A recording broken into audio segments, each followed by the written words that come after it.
2,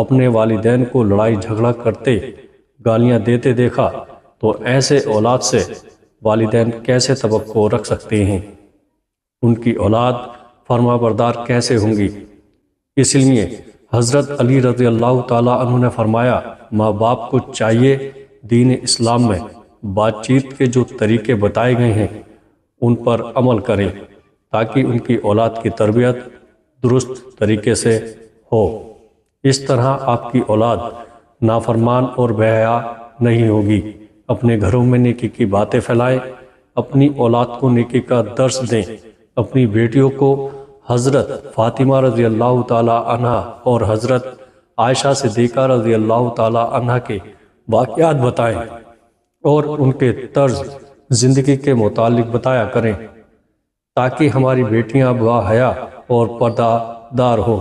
اب آئیے گا دوستو نمبر 3، حضرت علی رضی اللہ تعالی عنہ فرماتے ہیں کہ ماں باپ کے بے پردگی کی وجہ سے ان کی اولاد پر بیماریوں کا حملہ ہوتا ہے۔ صحیح بخاری میں حضرت ابو ہریرہ رضی اللہ تعالی عنہ سے روایت ہے، نبی کریم صلی اللہ تعالی علیہ وسلم نے فرمایا کہ پردہ عورت پر واجب ہے جبکہ بے پردہ عورت پر جہنم واجب ہے۔ جس گھر میں بے حیائی و بے پردگی ہوتی ہے تو اللہ کے فرشتے ایسے گھروں میں رہنے والوں کے لیے بد دعا کرتے ہیں اور شیطان ایسے گھروں کو اپنا بسیرا بنا لیتے ہیں۔ جہاں بے پردہ عام ہو اس گھر کی اولاد بے حیا، نافرمان اور غلط کاموں کا شکار ہو جاتی ہے۔ یہی نہیں بلکہ پریشانیاں اور مصیبتیں ایسی اولاد کا مقدر بن جاتی ہیں۔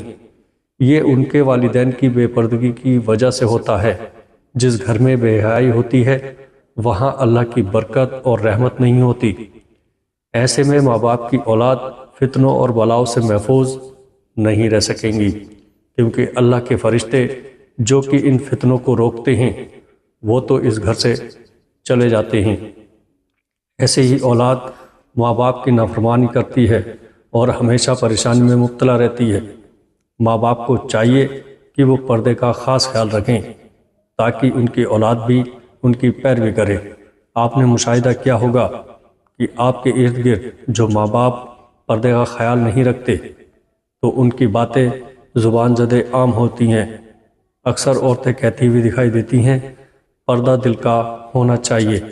تو ایسی عورتوں کو اللہ کے غضب سے ڈرنا چاہیے کہ کیا ان کا دل حضرت فاطمہ رضی اللہ تعالی عنہ اور حضرت عائشہ صدیقہ رضی اللہ تعالی عنہ کے دل سے زیادہ پاک ہے؟